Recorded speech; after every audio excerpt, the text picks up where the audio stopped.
الله، الحمد لله، والصلاة والسلام على رسول الله وعلى آله وصحبه ومن والاه. قال الإمام البغوي رحمه الله تعالى: قوله عز وجل: ألم تر كيف ضرب الله مثلا ألم تعلم. والمثل قول سائر لتشبيه شيء بشيء. كلمة طيبة هي قول لا إله إلا الله، كشجرة طيبة وهي النخلة، يريد كشجرة طيبة الثمر. وقال ظبيان عن ابن عباس: هي شجرة في الجنة، أصلها ثابت في الأرض وفرعها أعلاها في السماء. كذلك أصل هذه الكلمة راسخ في قلب المؤمن بالمعرفة والتصديق، فإذا تكلم بها عرجت فلا تحجب حتى تنتهي إلى الله عز وجل. قال الله تعالى: إليه يصعد الكلم الطيب والعمل الصالح يرفعه، تؤتي أكلها تعطي ثمرها كل حين بإذن ربها.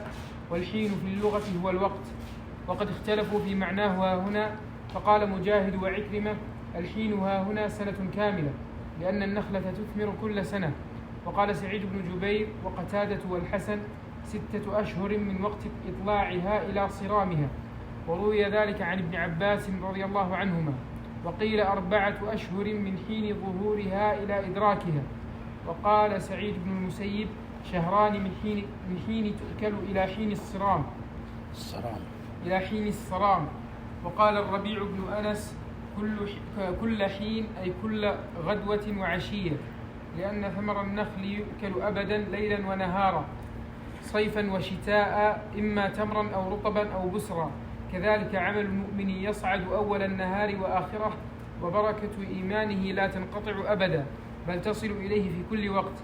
والحكمة في تمثيل الإيمان بشجرة هي أن الشجرة لا تكون شجرة إلا ب3 أشياء: عرق راسخ، وأصل قائم، وفرع عال. كذلك الإيمان لا يتم إلا ب3 أشياء: تصديق بالقلب، وقول باللسان، وعمل بالأبدان.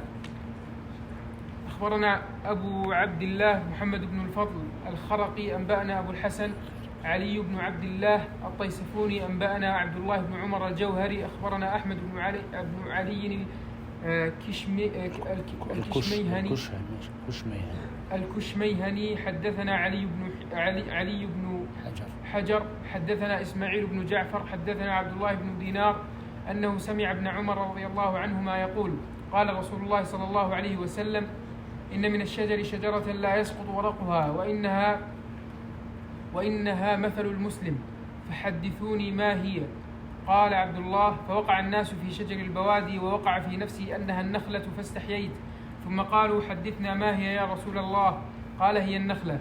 قال عبد الله: فذكرت ذلك لعمر، فقال: لأن تكون قلت هي النخلة كان أحب إلي من كذا وكذا. وقيل الحكمة في تشبيهها بالنخلة من بين سائر الأشجار أن النخلة أشبه الأشجار بالإنسان، من حيث إنها إذا قطع رأسها يبست، وسائر الأشجار تتشعب من جوانبها بعد قطع رؤوسها. ولأنها تشبه الإنسان في أنها لا تحمل إلا بالتلقيح، ولأنها خلقت من فضل طينة آدم عليه السلام. ولذلك قال النبي صلى الله عليه وسلم: أكرموا عمتكم. قيل: ومن عمتنا؟ قال النخلة. ويضرب الله الأمثال للناس لعلهم يتذكرون. ومثل كلمة خبيثة وهي الشرك، كشجرة خبيثة وهي الحنظل. وقيل هي الثوم، وقيل هي الكشوف وهي العشقة.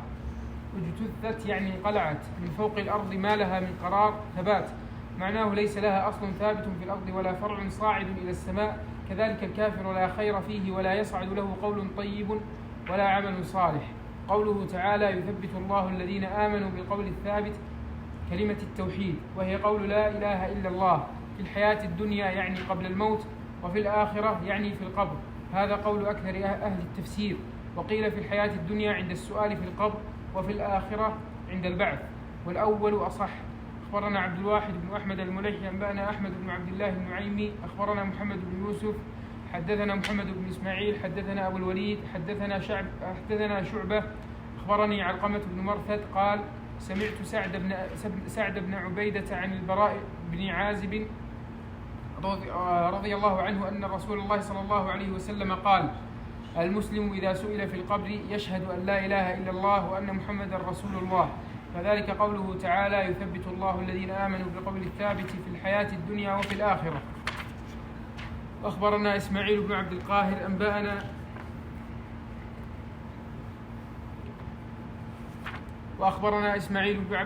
أنبأنا عبد الغافر بن محمد أنبأنا محمد بن عيسى الجلودي أنبأنا إبراهيم بن محمد بن سفيان أنبأنا مسلم بن الحجاج حدثنا محمد بن بشر حدثنا محمد بن جعفر حدثنا شعبة بهذا الإسناد عن النبي صلى الله عليه وسلم قال: يثبت الله الذين آمنوا بالقول الثابت. قال: نزلت في عذاب القبر يقال له: من ربك؟ فيقول: ربي الله ونبي محمد، فذلك قوله تعالى: يثبت الله الذين آمنوا بالقول الثابت، الآية.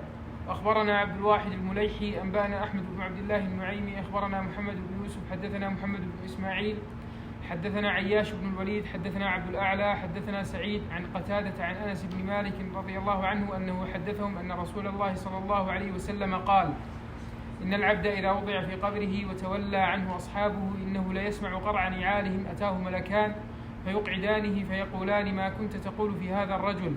لمحمد صلى الله عليه وسلم. فأما المؤمن فيقول: أشهد أنه عبد الله ورسوله، فيقال له: انظر إلى مقعدك من النار قد أبدلك الله به مقعدا من الجنة، فيراهما جميعا. قال قتادة: وذكر لنا أنه يفسح له في قبره، ثم رجع إلى حديث أنس فقال: وأما المنافق والكافر فيقال له: ما كنت تقول في هذا الرجل؟ فيقول: لا أدري، كنت أقول ما يقول الناس. فيقال له: لا دريت ولا تليت. ويضرب بمطارق من حديد ضربة فيصيح صيحة يسمعها من يليه غير الثقلين. أخبرنا أبو الفرج المظفر غير لا غلط، غير فاعل يسمعها غير. نعم. أخبرنا أبو الفرج المظفر بن إسماعيل التميمي حدثنا أبو القاسم حمزة بن يوسف السهمي أنبأنا أبو أحمد عبد الله بن عدي الحافظ حدثنا عبد الله بن سعيد حدثنا أسد بن موسى حدثنا عنبسة بن سعيد بن كثير حدثني جدي عن أبي هريرة رضي الله عنه عن النبي صلى الله عليه وسلم قال: إن الميت يسمع حس النعال إذا ولى عنه الناس مدبرين، ثم يجلس ويوضع كفنه في عنقه ثم يسأل. وروي عن أبي هريرة رضي الله عنه عن النبي صلى الله عليه وسلم قال: إذا قبر الميت أتاه ملكان أسودان أزرقان يقال لأحدهما المنكر وللآخر النكير، فيقولان: ما كنت تقول في هذا الرجل؟ فيقول: هو عبد الله ورسوله، أشهد أن لا إله إلا الله وأن محمدا عبد الله ورسوله. فيقولان له: قد كنا نعلم أنك تقول هذا. ثم يفسح له في قبره 70 ذراعا في 70، ثم ينور له فيه، ثم يقال: نم كنومة العروس الذي لا يوقظه إلا أحب أهله إليه حتى يبعثه الله تعالى، وإن كان منافقا أو كافرا. قال: سمعت الناس يقولون قولا فقلت مثله لا أدري. فيقولان: قد كنا نعلم أنك تقول ذلك. فيقال للأرض: التئمي عليه، فتلتئم عليه فتختلف أضلاعه فلا يزال فيها معذبا حتى يبعثه الله من مضجعه ذلك. وروي عن البراء بن عازب رضي الله عنه أن رسول الله صلى الله عليه وسلم ذكر قبض روح المؤمن وقال: فتعاد روحه في جسده ويأتيه ملكان فيجلسانه في قبره فيقولان له: من ربك وما دينك ومن نبيك؟ فيقول: ربي الله ودين الإسلام ونبي محمد. فينتهرانه ويقولان له الثانية: من ربك وما دينك ومن نبيك؟ وهي آخر فتنة تعرض على المؤمن فيثبته الله عز وجل، فيقول: ربي الله ودين الإسلام ونبي محمد صلى الله عليه وسلم. فينادي مناد من السماء: أن صدق عبدي. قال: فذلك قوله تعالى: يثبت الله الذين آمنوا بالقول الثابت في الحياة الدنيا وفي الآخرة. أخبرنا الإمام أبو علي الحسين بن محمد القاضي أنبأنا أبو العباس عبد الله بن محمد بن هارون الطيسفوني أخبرنا أبو الحسن محمد بن أحمد الترابي أنبأنا أبو بكر أحمد بن محمد بن عمر بن بسطام أنبأنا أبو الحسن أحمد بن سيار القرشي حدثنا إبراهيم بن موسى الفراء أبو إسحاق حدثنا هشام بن يوسف حدثنا عبد الله بن يحيى عن هانئ مولى عثمان قال: كان النبي صلى الله عليه وسلم إذا فرغ من دفن الرجل وقف عليه وقال: استغفروا لأخيكم واسألوا الله له التثبيت فإنه الآن يسأل. وقال عمرو بن العاص في سياق الموت وهو يبكي: فإذا أنا مت فلا تصحبني نائحة ولا نار. فإذا دفنتموني فسنوا علي التراب سنا ثم أقيموا حول قبري قدر ما ينحر جزور ويقسم لحمها حتى أستأنس بكم وأنظر ماذا أراجع به رسل ربي. قوله تعالى ويضل الله الظالمين أي لا يهدي الله المشركين إلى الجواب بالصواب في القبر، ويفعل الله ما يشاء من التوفيق والخذلان والتثبيت وترك التثبيت. قوله عز وجل ألم تر إلى الذين بدلوا نعمة الله كفرا. الآية. أخبرنا عبد الواحد المليحي أخبرنا أحمد بن عبد الله بن نعيم أخبرنا محمد بن يوسف أخبرنا محمد بن إسماعيل حدثنا الحميدي حدثنا سفيان حدثنا عن عطاء عن ابن عباس في قوله تعالى الذين بدلوا نعمة الله كفرا قال هم والله كفار قريش، وقال عمرو هم قريش ومحمد صلى الله عليه وسلم نعمة عليه وأحلوا قومهم دار البوار. قال البوار يوم بدر. قوله بدلوا نعمة الله أي غيروا نعمة الله عليهم في محمد صلى الله عليه وسلم حيث ابتعثه الله تعالى منهم كفرا كفروا به فأحلوا أي أنزلوا قومهم ممن تابعهم على كفرهم دار البوار الهلاك. ثم بين البوار فقال جهنم يصلونها يدخلونها وبئس القرار المستقر. وعن علي كرم الله وجهه الذين بدلوا نعمة الله كفرا هم كفار قريش نحروا يوم بدر. وقال عمر بن الخطاب رضي الله عنه هما الأفجران من قريش بنو المغيرة وبنو أمية، أما بنو المغيرة فكفيتموهم يوم بدر وأما بنو أمية فمتعوا إلى حين. وجعلوا لله أندادا أمثالا وليس لله تعالى ند. ليضلوا قرأ ابن كثير وأبو عمرو بفتح الياء وكذلك في الحج والسورة لقمان والزمر ليضل، وقرأ الآخرون بضم الياء على معنى ليضل الناس عن سبيله قل تمتعوا عيشوا في الدنيا فإن مصيركم إلى النار. كمل قل لعبادي الذين آمنوا يقيموا الصلاة. قال الفراء هو جزم على الجزاء وينفقوا مما رزقناهم سرا وعلانية من قبل أن يأتي يوم لا بيع فيه ولا خلال مخاللة وصداقة. قرأ ابن كثير وابن عمرو ويعقوب لا بيع فيه ولا خلال بالنصب فيهما على النفي العام. وقرأ الباقون لا بيع ولا خلال بالرفع والتنوين. الله الذي خلق السماوات والأرض وأنزل من السماء ماء فأخرج به من الثمرات رزقا لكم وسخر لكم الفلك لتجري في البحر بأمره وسخر لكم الأنهار ذللها لكم تجرونها حيث شئتم وسخر لكم الشمس والقمر دائبين يجريان فيما يعود إلى مصالح العباد ولا يفتران. قال ابن عباس دؤوبهما في طاعة الله عز وجل. وسخر لكم الليل والنهار يتعاقبان في الضياء والظلمة والنقصان والزيادة وآتاكم من كل ما سألتموه يعني وآتاكم من كل شيء سألتموه شيئا فحذف الشيء الثاني اكتفاء بدلالة الكلام على التبعير. وقيل هو على التكثير نحو قولك فلان يعلم كل شيء وآتاه كل الناس وأنت تعني بعضهم. نظيره قوله تعالى فتحنا عليهم أبواب كل شيء. وقرأ الحسن من كل بالتنوين من كل بالتنوين ما على النفي يعني من كل ما لم تسألوه يعني أعطاكم أشياء ما طلبتموها ولا سألتموها. وإن تعدوا نعمة الله أي نعم الله لا تحصوها أي لا تطيق عدها ولا القيام بشكرها.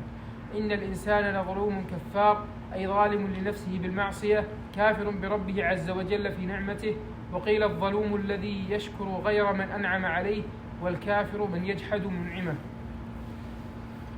بسم الله الرحمن الرحيم. الحمد لله رب العالمين صلى الله وسلم على نبينا محمد وعلى آله وصحبه أجمعين. اللهم علمنا ما ينفعنا وانفعنا بما علمتنا وزدنا علما يا رب العالمين. سبحانك لا علم لنا إلا ما علمتنا إنك أنت العليم الحكيم. يقول الله عز وجل ألم تر كيف ضرب الله مثلا كلمة طيبة كشجرة طيبة أصلها ثابت وفرعها في السماء تؤتي أكلها كل حين بإذن ربها ويضرب الله الأمثال للناس لعلهم يتذكرون. كما سبق معنا أن الله عز وجل يضرب الأمثال وقد ضرب الله عز وجل أمثلة كثيرة في كتابه، وأشار جل وعلا أن الذي يعقل هذه الأمثال ويتدبرها ويفهمها هو العالم على الحقيقة. فقال جل وعلا: وتلك الأمثال نضربها للناس وما يعقلها إلا العالمون. وقد كان أحد السلف يقول: إذا مر بي مثل فلم أفهمه ولم أعقله تحسرت على نفسي وتألمت، لأن الله عز وجل يقول: وتلك الأمثال نضربها للناس وما يعقلها إلا العالمون. فالأمثال في القرآن إنما أراد الله عز وجل بها تقريب الأمر وتبيينه حتى نفهم عن الله عز وجل مراده، ويكون في هذا المثل بيانا شافيا، ويكون في هذا المثل بيان شاف لما صور له، فإنه بالمثال يتضح الأمر ويتضح المقال. وقد مر معنا في هذه السورة وسورة الرعد من قبلها أمثال كثيرة. مثل الذين كفروا بربهم أعمالهم كرماد اشتدت به الريح في يوم عاصف. هذا مثل قريب ذكره الله عز وجل في هذه السورة. ثم قال جل وعلا: ألم تر كيف ضرب الله مثلا كلمة طيبة كشجرة طيبة. هذا المثل ضربه الله عز وجل بالشجر والأشجار التي الله عز وجل أنبتها وأوجدها على هذه الأرض لنفع الخليقة، أنواع كثيرة مختلفة. ومن الأشجار التي ينتفع بها الناس انتفاعا عظيما شجر النخل الذي ذكره الله عز وجل في هذا المثال، لأنه على الصحيح من أقوال المفسرين هي النخلة. وقد قال النبي صلى الله عليه وسلم يسأل الصحابة: أخبروني عن شجرة تشبه الرجل المسلم لا يتحات شجرها ورقها وتؤتي كلها كل حين. فخاض الصحابة رضي الله عنهم فيها، وكان ابن عمر رضي الله عنه عبد الله بن عمر من الحاضرين وكان صغيرا، فلم يجيب الصحابة، وكان في الصحابة الأكابر كأبي بكر وعمر رضي الله عنهما. يقول ابن عمر: فوقع في نفسي أنها النخلة، لكني استحييت لمقام الصحابة الكبار رضي الله عنه، هذا من أدبه ألا يتقدم هؤلاء الكبار رضي الله عنه. ثم لما خرج من عند الرسول صلى الله عليه وسلم النبي صلى الله عليه وسلم قال: إنها النخلة، أخبرهم.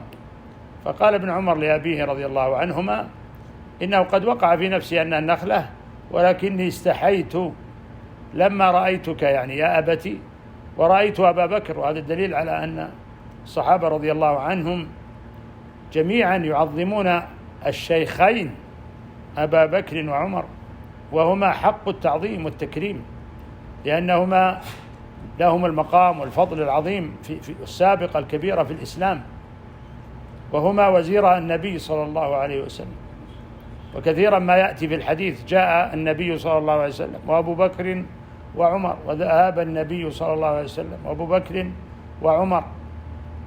فلما رأى ابن عمر رضي الله عنه أن أبا بكر على جلالة قدره لم يجب، وأن أباه عمر رضي الله عنه لم يجب، استحيا فلم يجب حتى خرج من عند الرسول صلى الله عليه وسلم فأخبر أباه، فقال عمر رضي الله عنه: لئن كنت قلتها أحب إلي من كذا وكذا، يعني أجبت.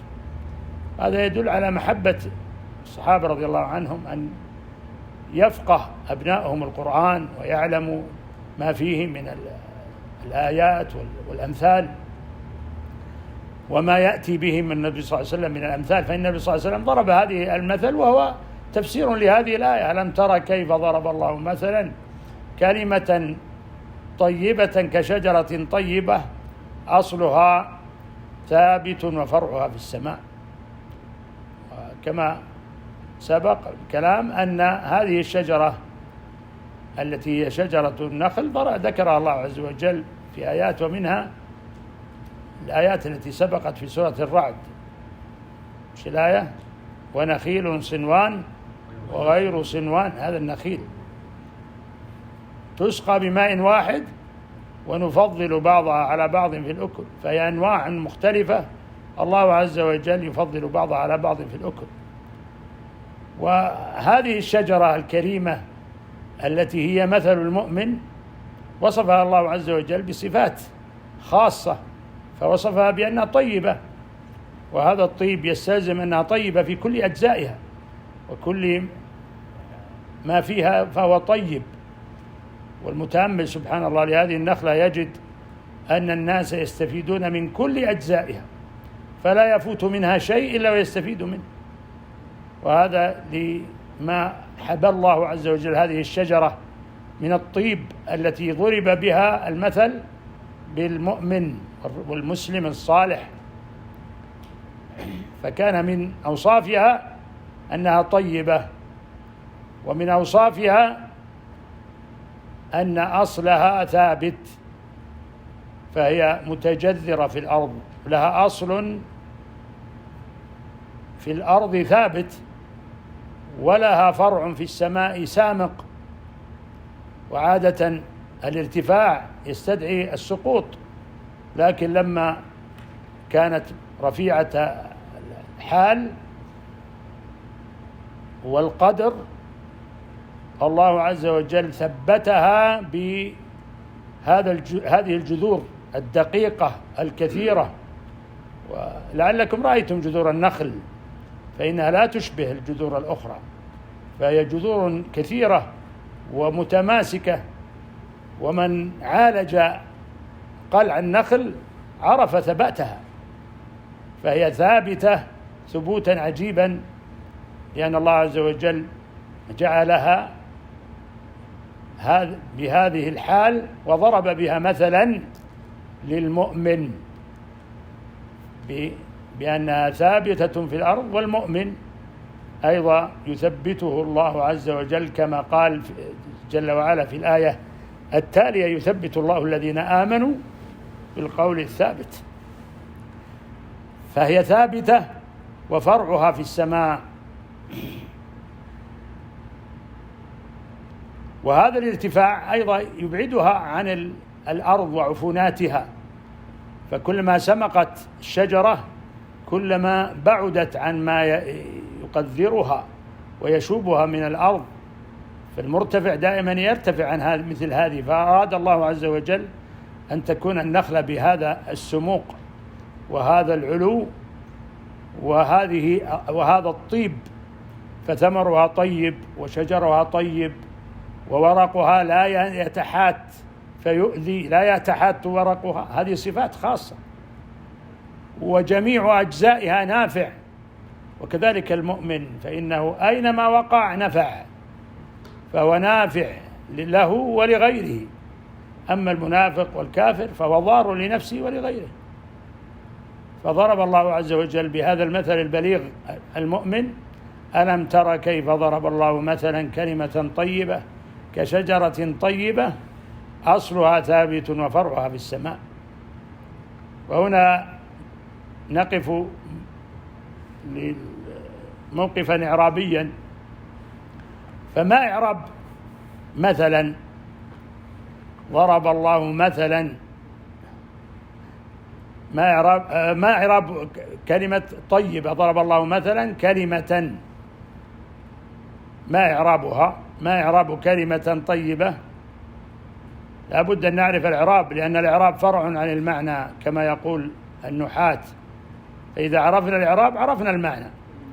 ألم ترى كيف ضرب الله مثلا كلمة طيبة؟ ما إعراب كلمة طيبة يا أبو محمد؟ مفعول به. ما الفعل فيها؟ أين الفعل؟ نعم. فعل الله.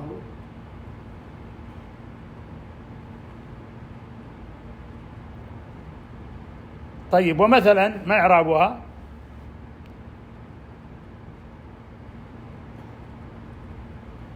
وما إعراب مثلا؟ لا. ها إيش؟ لا ما بخبر، خبر لازم يكون. ضرب الله مثلا.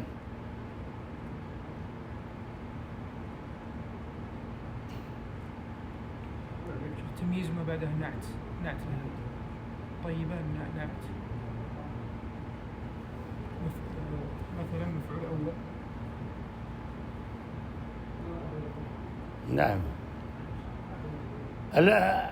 فيها أقوال كثيرة في إعراب مثلا وإعراب كلمة، والأقرب والله أعلم أن كليهما مفعول لضرب، فضرب الله مثلا وضرب الله كلمة طيبة، فهي منصوبة على المفعولية لضرب، فضرب الله مثلا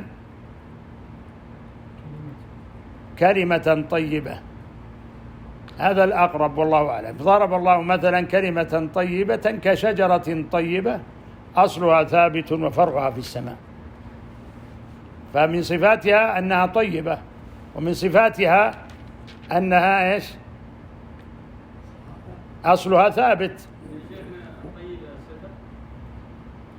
إيه، طيبة صفة، طيبة صفة لكلمة، أصلها ثابت وفرعها في السماء مرتفعة. ثم قال تؤتي أكلها كل حين بإذن ربها. والراجح كما أسلفت أنها النخلة، كما لحديث الرسول صلى الله عليه وسلم، ولما اتصفت به النخلة بهذه الصفات التي ذكرت في هذه الآية. ولكن أشكل أنها تؤتي أكلها كل حين بإذن ربها. هل هي تؤتي أكلها كل حين النخلة؟ النخلة تحمل كل سنة كما هو معلوم، لكن والله أعلم أنها النخلة أيضا حتى لو أنها تحمل كل سنة لكنها تؤتي أكلها كل حين، أن الله عز وجل خص ثمرها بأنه يكنز فيؤكل في كل أيام السنة، وهذا لعله الراجح، وهو القول الذي قاله الربيع بن أنس رحمه الله، قال كل غدوة وعشية، لأن ثمر النخل يؤكل أبدا ليلا ونهارا صيفا وشتاء، إما تمرا أو رطبا أو بسرا، فكذلك عمل المؤمن يصعد أول النهار وآخره، وبركة إيمانه لا تنقطع أبدا بل تصل إليه في كل وقت. فهذا هو الأرجح والله أعلم. وهذه خاصية في التمر، فإنه يكنز ويبقى طويلا وينتفع منه الناس، وهو غذاء لهم في كل أوقاتهم. ثم قال ويضرب الله الأمثال للناس لعلهم يتذكرون. فضرب الأمثال الذي يضربها الله عز وجل في القرآن لأجل أن نتذكر ونتدبر ونتأمل، كما قال الله عز وجل وتلك الأمثال نضربها للناس وما يعقلها إلا العالمون. ثم قال جل وعلا ومثل كلمة خبيثة كشجرة خبيثة اجتثت من فوق الأرض ما لها من قرار. فالكلمة الخبيثة التي هي مثال على الكافر والمنافق الذي لا نفع فيه لا نفع فيه لنفسه ولا نفع فيه لغيره، بل هو مفسد على نفسه وبوار على نفسه وبوار على غيره، سبحان الله. فهو كهذه الشجرة الخبيثة التي خرجت وكانت من الفساد في ثباتها والضعف في ثباتها أنها من فوق الأرض، فهي ممتدة فوق الأرض ليس لها جذر وتجذر في الأرض لتبقى، فتجتث سريعا وتذهب سريعا وتزول سريعا، فاجتثت من فوق الأرض ما لها من قرار، ليس لها قرار. فهذا أيضا مثل على الكافر والمنافق بهذين المثلين: مثل المؤمن النخلة الشجرة الطيبة التي أصلها ثابت وفرعها في السماء تؤتي أكلها كل حين بإذن ربها، فهي نافعة في كل حين، تنفع نفسها فالمؤمن ينفع نفسه وينفع غيره. وكذلك وضرب مثلا للكافر والمنافق الشجرة الخبيثة التي ليس فيها نفع فهي تضر لا تنفع، كشجرة خبيثة اجتثت من فوق الأرض ما لها من قرار. ثم قال جل وعلا: يثبت الله الذين آمنوا بالقول الثابت في الحياة الدنيا وفي الآخرة ويضل الله الظالمين ويفعل الله ما يشاء. وهنا قبل هذه الآية نشير إلى ما أشار إليه الإمام البغوي رحمه الله في كلام رصين، يقول: والحكمة في تمثيل الإيمان بالشجرة هي أن الشجرة لا تكون شجرة إلا بثلاثة أشياء: عرق راسخ، وأصل قائم، وفرع عال. كذلك الإيمان لا يتم إلا بثلاثة أشياء: تصديق القلب وقول باللسان، تصديق بالقلب وقول باللسان وعمل بالأبدان. وهذا مذهب السلف رحمهم الله في الإيمان، أن الإيمان تصديق بالقلب وقول باللسان وعمل بالأركان، وأنه يزيد بالطاعة وينقص بالمعصية. فأشار بهذا رحمه الله إلى مذهب السلف في الإيمان، وأن هذه الشجرة التي هي مثال المؤمن فيها مثل ما في المؤمن، فتصديق القلب عرق راسخ، وقول باللسان أصل قائم، وعمل بالأبدان فرع عال. ولذلك الأعمال لا ترتفع إلا بالإيمان، لا ترتفع ولا يقبلها الله عز وجل إلا بالإيمان. والعمل الصالح يرفعه، كما قال الله عز وجل: والعمل الصالح يرفعه. ثم قال الله عز وجل: ألم ترى أي يثبت الله الذين آمنوا بالقول الثابت في الحياة الدنيا وفي الآخرة ويضل الله ما يشاء ويضل الله الظالمين ويفعل الله ما يشاء. فالله عز وجل يثبت الذين آمنوا استجابوا لأمر الله وأطاعوا الله عز وجل، يجزيهم جل وعلا على هذه الاستجابة والطاعة بالثبات، الثبات الراسخ الذي يكون في جميع أحوالهم. هذا الثبات له مواضع عظيمة جسيمة يمر بها الإنسان في أصعب الأمور وأشدها، وهو عند الاحتضار وعند القبر. ولذلك قال العلماء في التفسير أن هذه الآية في شأن السؤال في القبر، سؤال الملكين للإنسان في قبره. فالله عز وجل يخبرنا ويبين لنا أنه يمن على عباده المؤمنين الذين استجابوا لأمره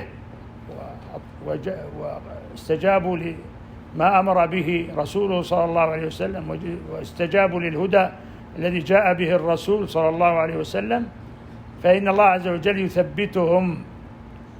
فثبات الله عز وجل ليس لا خوف بعده، فإذا الإنسان يطلب الثبات من ربه عز وجل. ولذلك كان دعاء النبي صلى الله عليه وسلم كما أخبرت عائشة رضي الله عنها أن جل دعاء النبي صلى الله عليه وسلم هو: يا مقلب القلوب ثبت قلبي على دينك.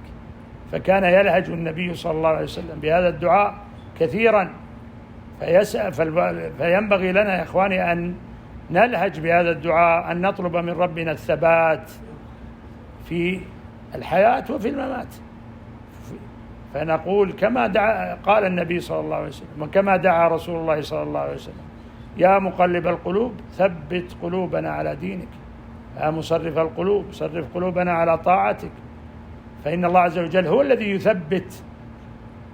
فإذا طلبت فإذا استقمت على طاعة الله وآمنت بالله واستجبت لأمره ودعوت الله بالثبات، فإن الله عز وجل يمن عليك به فيثبتك في المواقف الصعبة الشديدة التي تمر على الإنسان من احتضاره عند موته. الشيطان يحضر هذا الموقف ويريد أن يضل الميت ويأتيه من كل جانب، لكن الله عز وجل يحفظ عباده المؤمنين ويثبتهم. أما غيرهم فتجد أنهم يقولون كلاما أو يكون في أحوال سيئة، نسأل الله العافية. أما المؤمن فإن الله عز وجل يثبته في هذا الموقف العصيب الذي للشيطان فيه نصيب، وهو آخر عمل للشيطان مع الإنسان. حتى ذكر أن الإمام أحمد رحمه الله كان في السياق وكان يقول بعد، فكان عنده ابنه فسأله: يا أبتي إنك تقول بعد، فماذا تقول؟ قال: رأيت الشيطان عاضا على إصبعه يقول: لقد فتني يا أحمد. فقلت: بعد يعني حتى يموت، فإذا مات الإنسان خلاص انتهى الشيطان من أن ينال منه شيئا، وهذا ينبغي أن نفهمه. فنسأل الله عز وجل الثبات في هذه المواقف الصعبة الشديدة العظيمة التي لا بد أن تمر على كل واحد منا، ما بين احتضار وما بين دفن في القبر، فيوضع الإنسان في قبره ويدفن فيأتيه ملكان يسألانه، هذان الملكان يسألانه: من ربك؟ ما دينك؟ ما هذا الرجل الذي أرسل فيكم؟ فأما المؤمن فيجيب، يثبته الله عز وجل فيجيب.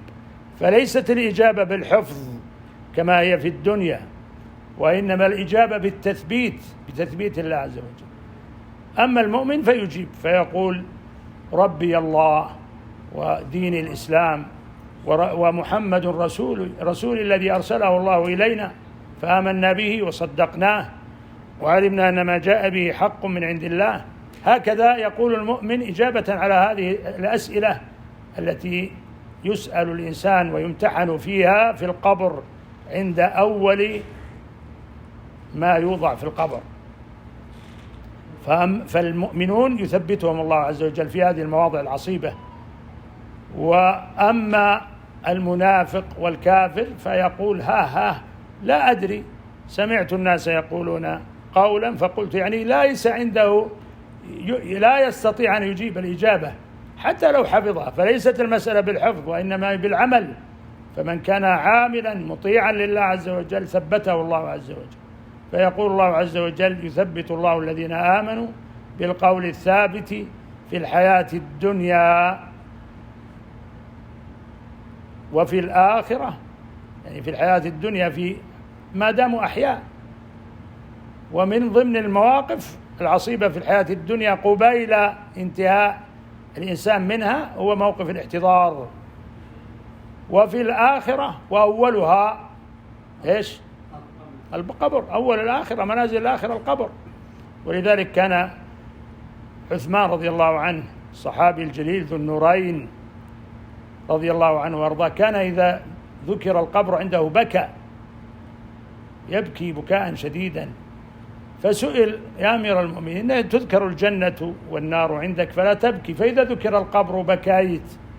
فقال: إن القبر أول منازل الآخرة، فهو منزل شديد، يعني مستقبل الإنسان أول ما يأتيه من الآخرة هو القبر.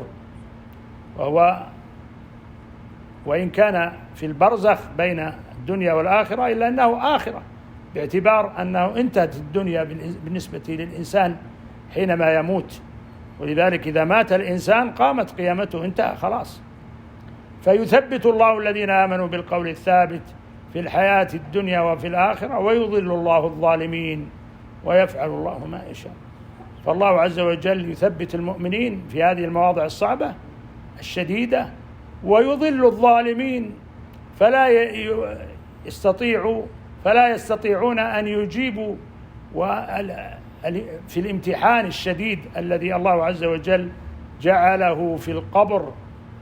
ولذلك صح عن النبي صلى الله عليه وسلم أنه قال حينما دفن الميت وقف عليه النبي صلى الله عليه وسلم ومعه أصحابه وقال: استغفروا لأخيكم واسألوا له التثبيت فإنه الآن يسأل. رواه أبو داود وهو حديث صحيح. فالنبي صلى الله عليه وسلم أشار إلى أنه يسأل، فاسألوا له التثبيت، استغفروا لأخيكم واسألوا له التثبيت فإنه الآن يسأل. ويضل الله الظالمين، يضلهم عن الجواب وعن الثبات، نسأل الله العافية. فنسأل الله أن يثبتنا بقوله الثابت في الحياة الدنيا وفي الآخرة.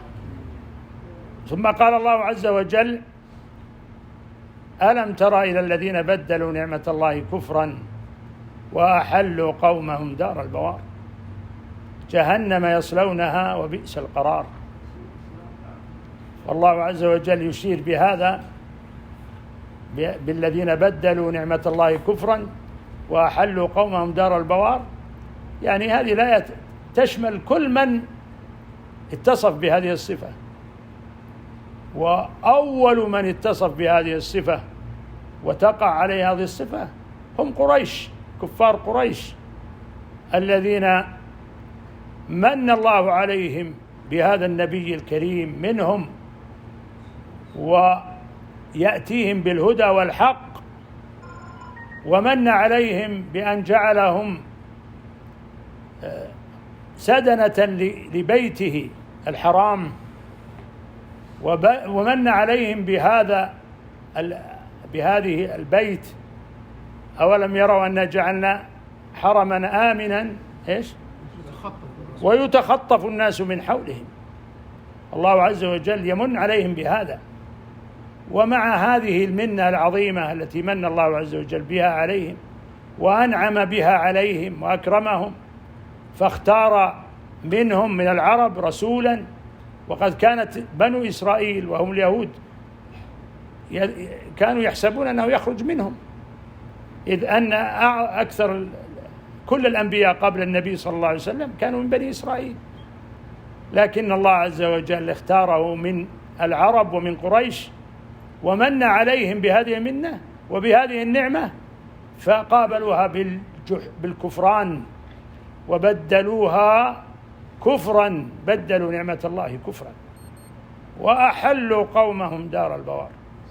فبكفرهم أوقعوا على قومهم دار البوار، فحصلت المعارك بينهم وبين النبي صلى الله عليه وسلم، وقتل من قتل منهم، فكان مآله إلى البوار والهلاك.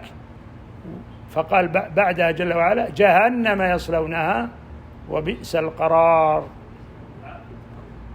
فهؤلاء قريش هذه الآية تشمل كل من اتصف بهذه الصفة، وأولهم وقال المفسرون أنها نزلت في قريش، أنها نزلت في قريش. ألم ترى إلى الذين بدلوا نعمة الله كفرا وأحلوا قومهم دار البوار جهنم يصلونها وبئس القرار. فمآلهم لما ماتوا على الكفر وجحدوا نعمة الله التي أنعم الله عليهم بأن أرسل إليهم رسولا من أنفسهم يعلمهم ويهديهم ويخرجهم من الظلمات إلى النور، كما قال الله عز وجل في أول هذه السورة: ألف لام راء كتاب أنزلناه إليك لتخرج الناس من الظلمات إلى النور.